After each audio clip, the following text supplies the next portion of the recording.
Alright, you know what's some fucking bullshit? Goddamn capture cards. I'll tell you that's what. And the PlayStation 3 as well. These two together do not work. I swear to Christ. I've been trying to capture this footage for weeks, buying different HDMI splitters and shit, trying to get shit that works, and it's not working. So, and I decided, fuck it, you know what I need to do? I just need to get this recording done. So I took my Yeti, just took this, knocked it off the stand. It's already kind of broken. I don't know how it got broke, and I just rested my phone against it. And I got enough where I was able to record enough footage for this review. God, fuck, HDCP, you suck. Fuck you.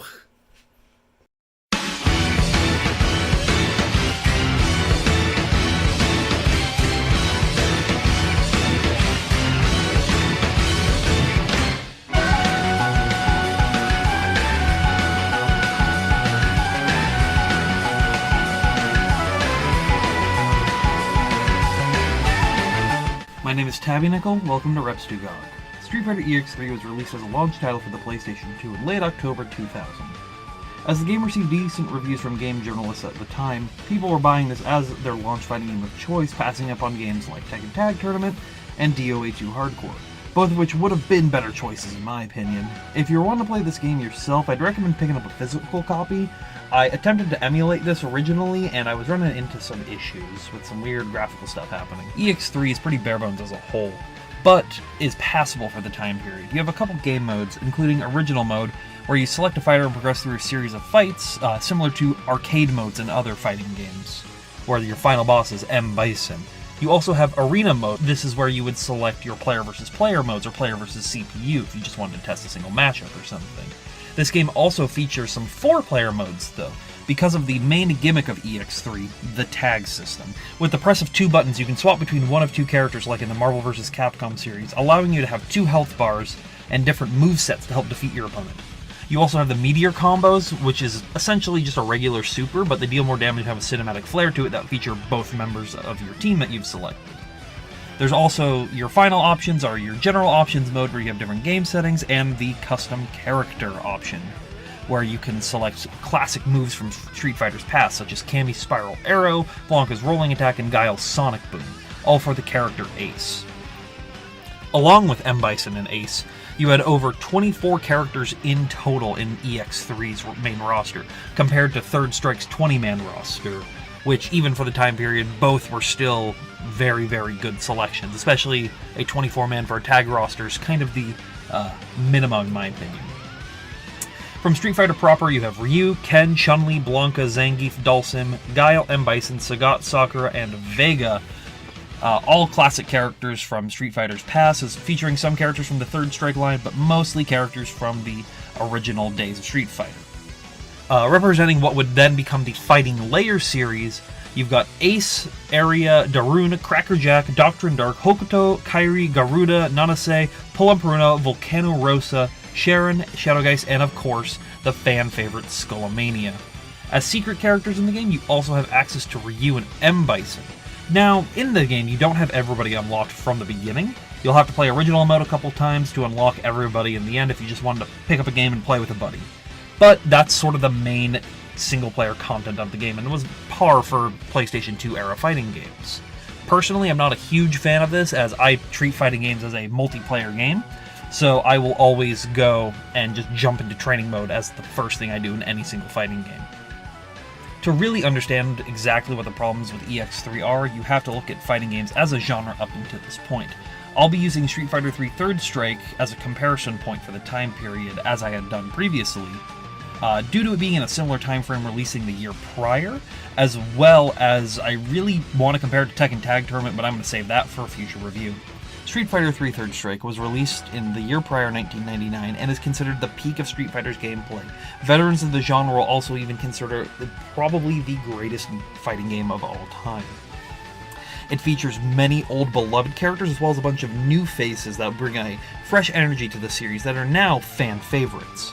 Mechanically, the game is incredibly tight with a heavy neutral footsies gameplay, a unique blue-red parry system that'll allow you to essentially take no damage if you know everything that's coming at you and how to block it, which allows for a low skill floor and a very high skill ceiling. And I can't even stress the sprite work, animation, and background and music design that this game has. It is impeccable, and is one of the main reasons of why it has stood the test of time. EX3 really doesn't do any of these things well. It does have a very heavy neutral footsies-based game, but it feels slow and sluggish due to the 3D design of the game, or pseudo 3D design of the game, as well as buttons feel to have a lot of input delay. Now, I haven't tested what the exact input delay is, but it's significant enough that anyone should really feel it. There's little to no hit stun in the animations, which really makes your hits feel not that impactful, but it seems to be a design trade-off for a really interesting combo system for the game. Every single move in the game can be special cancelled, even special moves. This really changes the flow of gameplay from landing hits strung together to end in a special move or super to set you up in an advantageous situation or dealing the most damage possible, which is classic Street Fighter gameplay. It becomes then about landing your safest attack and then chaining that into the most damaging special into the most damaging super or special, depending on how much meter you have. Now, this is exciting for more casual players. Who doesn't love seeing characters use their iconic moves to fight each other, such as Ryu's Hadouken, Skullomania's Skullo Crusher, and Chun-Li's Spinning Bird Kick? But for fighting game veterans, it can lead to some pretty boring gameplay as a whole. Combos feel very similar and samey, not something that you have to sort of guess on your own or know your previous matchup's experience to figure out what you're supposed to do in this situation. For example, in Third Strike, Ken, my personal main of the series, has a basic combo of crouching short, close strong, close fierce into a light Shoryuken. Now that's your basic combo, but with some more advanced matchup knowledge, you can know that you can actually cancel that light Shoryuken into another light Shoryuken, heavy Shoryuken, or into a Shoryurepa. The midpoint and ending of the combo can be switched up in order to optimize the damaging positioning for a certain matchup, as well as started from simpler moves. Instead of the two crouching shorts, you can do Ken's target combo into a light Shoryuken. In EX3, it's kinda you just land a forward kick and then chain into a Tatsu and then into a fierce Shoryuken, a super or meteor combo, just depending on really how much meteor that you have available to you. The presentation, much like the gameplay, doesn't really hold up well.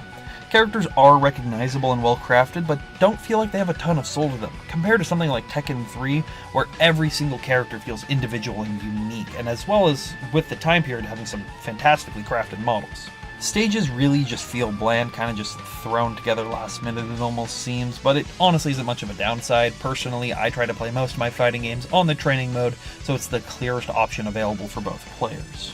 Honestly, the best part of the game might just be the soundtrack. The character themes are the highlights as a whole. My personal favorite is Garuda's theme titled Stronger.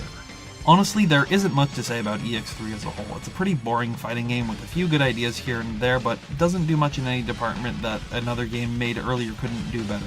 The game must have been a flop internally, because we didn't get another true fighting game from Arika until Tekken 3D Prime Edition, a port of Tekken 6 to the Nintendo 3DS in 2012, and then Fighting EX Layer in 2018, which has sort of been another failure and hasn't been super popular in many fighting game communities as a whole, and it feels like a really budget title while being released for a full price point. I don't think I can recommend EX3 to everybody I know who plays games. However, if you're standing in line to pick up your launch copy of the PlayStation 2, I'd probably pick it up.